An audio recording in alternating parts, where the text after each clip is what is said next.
जय माता दी दोस्तों, कैसे हैं आप सभी। दोस्तों बात कर रहे हैं वृश्चिक राशि के साप्ताहिक राशिफल की।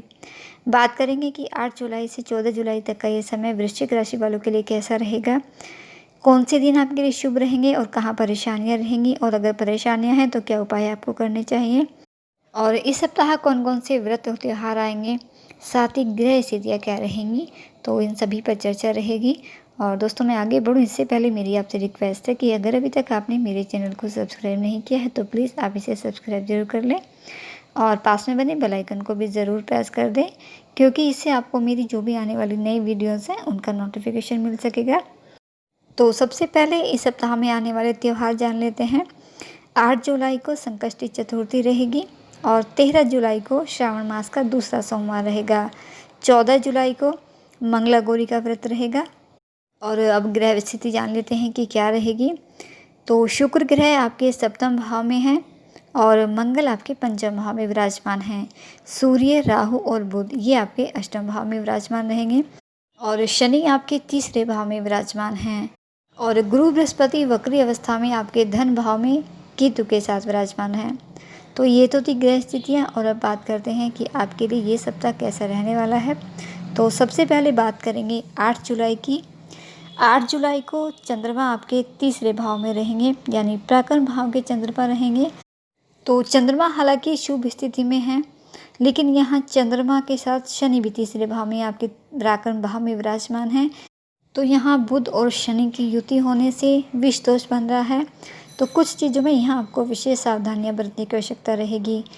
तीसरा भाव ये प्राकरण भाव है, आपके मित्र, भाई बहन, आपकी वाणी, इच्छा शक्ति और ताकत को दर्शाता है। इस समय आपकी आर्थिक स्थिति बेहतर रहेगी, लेकिन यहाँ आपको धन संबंधी लेन देन करने से आपको बचना है। आर्थिक नुकसान की संभावना आपको अधिक रहेगी। बेफिजूल खर्चों पर भी आपको नियंत्रण रखना है। इस दौरान आपको अचानक लाभ या हानि हो सकती है, इसीलिए सतर्क रहें। और साथ ही अपने क्रोध पर नियंत्रण रखें और अपने शब्दों का चयन बहुत ही सोच समझ कर करें, क्योंकि न चाहते हुए भी इस समय कुछ वाद विवाद की स्थिति उत्पन्न हो सकती है। रिश्तों में उतार चढ़ाव आ सकते हैं। हालांकि इस समय जीवन साथी से आपको पूरा सहयोग मिलेगा। अपने रिश्तों को संवारने में, अपने कार्यों को पूरा करने में जीवन साथी इस समय आपका पूरा सहयोग देगा। और प्रेम संबंधों के लिए कहा जाए तो ये सामान्य समय कहा जा सकता है आपके लिए, लेकिन नए लव प्रपोजल की ये समय अभी आपके लिए अनुकूल नहीं रहेगा। और इस समय में आप जल्दबाजी में कोई भी निर्णय न लें और कोई भी निवेश न करें। अपनी आय और व्यय में संतुलन बनाकर रखें। और साथ ही यहाँ आपको अपने स्वास्थ्य का भी विशेष ध्यान रखना है। आपका स्वास्थ्य कमज़ोर पड़ सकता है। परिवार में भी किसी के स्वास्थ्य आपकी चिंता का कारण बन सकता है।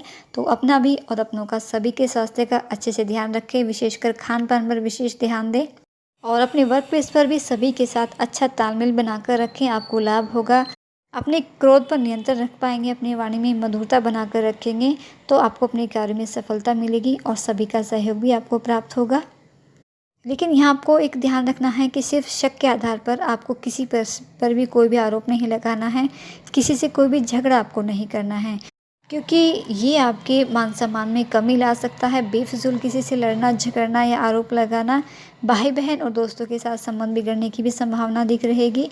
तो इसीलिए आप अपनी वाणी में मधुरता लेकर आएँ, बस अपने क्रोध पर नियंत्रण रखें। ऐसे कोई भी शब्द अपने मुंह से ना निकालें जो दूसरों का मन दुखाएं। बोलने से पहले 2 बार ज़रूर सोच लें, तो इससे आपके लिए परिस्थितियाँ बेहतर बनी रहेंगी। इस समय आप खुद को एनर्जी से भरपूर पाओगे, जिससे कई काम एक साथ पूरा करने के भी पूरे प्रयास आप करोगे। और जो भी लोग प्रशासनिक कार्यों में जुड़े हैं, सेना और स्पोर्ट्स से जुड़े हैं, तो उन लोगों को फ़ायदा रहेगा। और छात्रों के लिए भी ये औसत समय कहा जा सकता है। अपने करियर को बदलने का या सब्जेक्ट चेंज करने का ये समय अभी आपके लिए उचित नहीं रहेगा। आप अपनी मेहनत ज़रूर बढ़ा दें, आने वाले समय में आपके लिए बहुत ही अच्छे योग बन रहे हैं सफलता के। और अब बात करते हैं 9 और 10 जुलाई की। तो ये समय चंद्रमा अपना राशि परिवर्तन कर जाएंगे और आपके चतुर्थ भाव में आ जाएंगे। और चतुर्थ भाव ये सुख का भाव है, माँ का भी भाव है। तो ये समय आपके लिए सुखों में वृद्धि का समय रहेगा। शुभ फलों की प्राप्ति आपको होगी। आपके पारिवारिक जीवन के लिए ये समय बहुत ही अच्छा रहेगा। आप अपने परिवार को खुश करने के लिए हर संभव प्रयास करते दिखाई देंगे। इन दिनों किसी यात्रा पर जाने का विचार भी बना सकते हैं, लेकिन आवश्यक न हो तो बिल्कुल न जाएं। कामकाज के सिलसिले में आपके किए गए प्रयास सफल रहेंगे। परिवार में प्रॉपर्टी को लेकर भी कोई चर्चा हो सकती है। इस समय आप कोई वाहन, कोई प्रॉपर्टी खरीदने की भी सोच सकते हैं। लेकिन इस समय परिवार में किसी बुजुर्ग, खासकर माँ की सेहत खराब हो सकती है, तो माँ की सेहत का खास ख्याल आपको रखना है, क्योंकि इस समय माँ की सेवा करना, उनका आशीर्वाद लेना, ये आपके लिए भाग्य कारक रहेगा, सफलता का कारक आपके लिए रहेगा। आप अपनी माँ का आशीर्वाद लेकर घर से ज़रूर निकलें। जब भी किसी काम के लिए निकलते हैं तो आपको अपने कार्य में सफलता मिलेगी। अपनी माँ का सम्मान करें, उनका दिल बिल्कुल न दुखाएं। परिवार के साथ ज़्यादा वक्त बिताने का मौका आपको मिलेगा। लंबे समय से अधूरी इच्छाएं आपकी पूरी हो सकती हैं इन दिनों में। भावुकता लेकिन इस समय अधिक रहेगी, जिससे विचार में उतार चढ़ाव देखने को मिलेगा। थोड़े मूडी भी रहोगे, कुछ मानसिक चिंताएं बनी रहेंगी, जिस वजह से आपके वर्क प्लेस पर या आपके परिवार में छोटी छोटी बातों से विवाद उत्पन्न हो सकता है, जिसका असर आपके काम पर, आपके स्वास्थ्य पर भी पड़ेगा। काम में भी मन कम ही लगेगा, लेकिन आपको तनाव से बचना है। काम पर अपना पूरा फोकस बनाकर रखें। आपको अपने बिजनेस में भी तरक्की मिलेगी, आमदनी बढ़ेगी आपकी, जिससे आर्थिक स्थिति आपकी मजबूत रहेगी। और अगर इस दौरान आपको कोई भी महत्वपूर्ण निर्णय लेना है तो अपनी माँ की सलाह से या घर के बड़े बुजुर्गों की सलाह से ही लें। अपनी सेहत के प्रति भी जागरूक रहें। छात्रों के लिए भी अच्छी स्थिति है, पढ़ाई में मन नहीं लगा पाओगे। इन दिनों आपके सामने कई ऐसी जिम्मेदारियों वाले काम आ सकते हैं, जिससे आप कामकाज में व्यस्त रहोगे, लेकिन फिर भी परिवार के लिए कुछ समय आप ज़रूर निकाल पाओगे। अपने परिवार के साथ खुशी के पल आप बिताओगे। दाम्पत्य जीवन में और प्रेम जीवन में भी बहुत ही सुख का समय है आपके लिए, लेकिन नए लव प्रपोजल के लिए ये समय अभी आपके लिए सही नहीं रहेगा। किसी की मदद करके आप मन में राहत महसूस करोगे और इस समय धन लाभ के नए स्रोत आपके लिए नजर आएंगे। किसी पुराने मित्र के साथ आपकी मुलाकात होने की भी संभावना है। इससे भविष्य में भी आपको बड़े फायदे हो सकते हैं। इस दौरान आप अपने समय और धैर्य का पूरा इस्तेमाल करें। अपने दम पर आप जो भी काम करोगे उसमें सफलता मिल सकती है आपको। पॉजिटिव रहने की पूरी कोशिश करें। और अब बात करते हैं 11 और 12 जुलाई की। तो ये समय चंद्रमा अपना राशि परिवर्तन कर जाएंगे और आपके पंचम भाव में विराजमान हो जाएंगे। और पंचम भाव ये संतान भाव है, तो ये समय आपके लिए बहुत ही भाग्यशाली रहेगा। पारिवारिक दृष्टिकोण से ये 2 दिन आपके लिए बहुत ही शुभ रहेंगे। दाम्पत्य जीवन में खुशियाँ रहेंगी। इस समय परिवार में कोई शुभ समाचार आ सकता है, जिससे आपको भी खुशी मिलेगी। और जो भी नव दंपति हैं, निसंतान हैं, उनके लिए संतान प्राप्ति के प्रबल योग हैं। साथ ही प्रेम जीवन जीने वालों के लिए भी ये 2 दिन बहुत ही शुभ रहेंगे। आप अपने विचारों और सुझावों से अपने सभी कार्य को करने में सफल रहोगे। छात्रों के लिए भी ये स्थिति बहुत ही अच्छी रहेगी। पढ़ाई में आपका खूब मन लगेगा और अपनी मेहनत के अच्छे रिजल्ट आपको मिलेंगे। और इस दौरान आपको खुद के अंदर एक अच्छा परिवर्तन दिखाई देगा।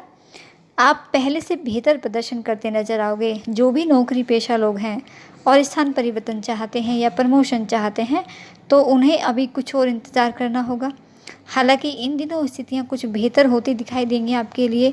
आपकी योजनाएं सफलतापूर्वक पूरी होंगी। अच्छा धन लाभ भी आपको आज मिलेगा, जिससे आर्थिक स्थिति भी आपकी मजबूत रहेगी। कार्य क्षेत्र में काम तय समय पर पूरे होंगे। सहयोगी कर्मियों का, वरिष्ठों का पूरा सहयोग आपको मिलेगा। और इन 2 दिनों में आपके सरकारी काम भी पूरे होने की संभावना है। पार्टनरशिप के बिजनेस में फ़ायदा रहेगा।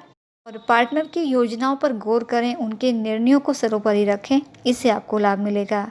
और साथ ही यहाँ प्रॉपर्टी के लेन देन से जुड़े व्यवसायिक जो लोग हैं, उनके लिए भी अच्छे लाभ की स्थिति रहेगी। कोई बड़ी डील साइन कर सकते हैं। संतान की गतिविधियों पर ध्यान दें। उनकी सहयोग, उनका सही मार्गदर्शन परिस्थिति को बेहतर कर सकता है। इस समय आपको सुखद नतीजे मिलेंगे और आप खुद भी खुश रहोगे, दूसरों को भी खुशी देने की पूरी कोशिश करेंगे। आप बुद्धिमान और साहसी रहोगे, सही निर्णय ले पाओगे।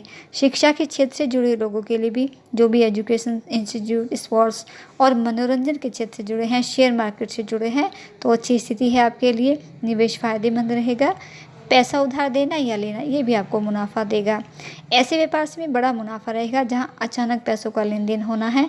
इस समय घर में भी कुछ लग्जरी आइटम बढ़ेंगे। अपनी सुख सुविधाओं पर आप पैसा खर्च करोगे, लेकिन फिजूल खर्चों से आपको बचना है, वरना यह आपकी आर्थिक स्थिति को कमज़ोर कर सकता है। पर्सनैलिटी में भी एक निखार रहेगा और भाग्य का साथ भी आपके साथ रहेगा। तो मेहनत करें, पॉजिटिव रहें। स्वास्थ्य हालांकि आपका मजबूत रहेगा, लेकिन फिर भी स्वास्थ्य को लेकर कोई भी लापरवाही आपको नहीं बरतनी है। स्वास्थ्य के प्रति सचेत रहना है आपको। अपना और अपनों का बहुत ही अच्छे से ध्यान आपको रखना है। और अब बात करते हैं 13 और 14 जुलाई की। तो ये समय चंद्रमा अपना राशि परिवर्तन कर जाएंगे और आपके 6ठे भाव में आ जाएंगे। और 6ठा भाव ये रोग, ऋण और शत्रु का भाव है। तो ये समय आपके लिए कुछ चुनौतीपूर्ण रह सकता है, कुछ सावधानियाँ बरतने की आवश्यकता आपको रहेंगी। तो चाहे आप नौकरी पेशा हैं, चाहे आप अपना व्यवसाय करते हैं, तो बिना किसी वजह आप किसी से बिल्कुल न उलझें। व्यापार में भी नए निवेश से ये समय आपको बचना है। इस समय पैसा ना उधार दें किसी से और न ही लें।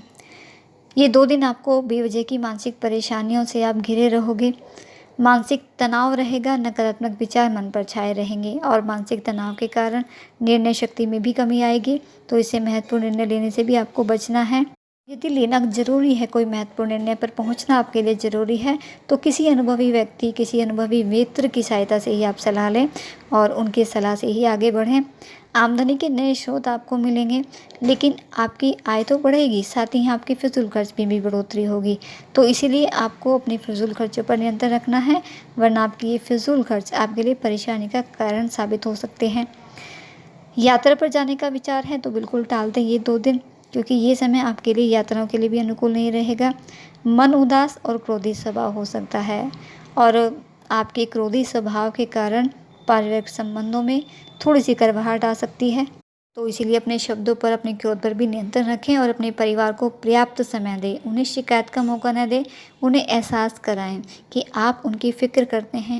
शत्रु पक्ष भी इस समय हावी रह सकते हैं, तो सतर्क रहें। सुनी-सुनाई बातों पर बिल्कुल भी विश्वास नहीं करें और साथ ही यहाँ इस समय आपका शारीरिक स्वास्थ्य भी आपके लिए चिंता का विषय बन सकता है, इसलिए स्वास्थ्य के प्रति भी सचेत रहें। जीवन साथी के स्वास्थ्य का भी ध्यान आपको रखना है। धर्म कर्म की ओर अपना ध्यान लगाएं, इससे आपको फ़ायदा होगा। और कार्यक्षेत्र में कामकाज के सिलसिले में आपको विशेष रूप से ध्यान देना होगा। शेयर सट्टे से बचें और पैसा कमाने के शॉर्टकट तरीके को बिल्कुल नहीं अपनाएं। छात्रों के लिए भी ये 2 दिन थोड़े कठिन रह सकते हैं। मेहनत अधिक रहेगी, आपकी एकाग्रता में कमी आएगी, लेकिन आप मेहनत ज़रूर करें। मेहनत से ही अच्छे रिजल्ट मिल पाएंगे। मेहनत के अनुसार कार्य में कम ही सफलता मिलेगी, लेकिन इससे आप बिल्कुल भी निराश न हों, हताश न हों। अपनी वाणी और क्रोध पर नियंत्रण अगर आप रख पाएंगे, तो आप सारी समस्याओं से बच पाएंगे।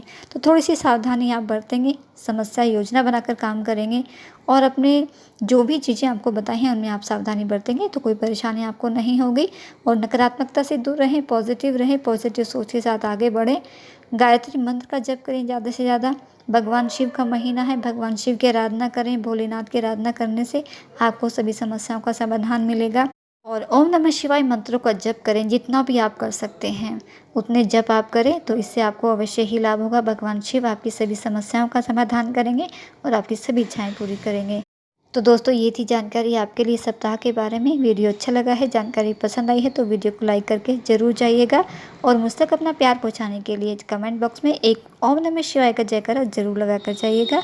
आपका दिन शुभ रहे, भोलेनाथ आपकी सभी इच्छाएं पूरी करे, आपको और आपके परिवार को स्वस्थ रखे। इसी शुभकामना के साथ जय माता दी।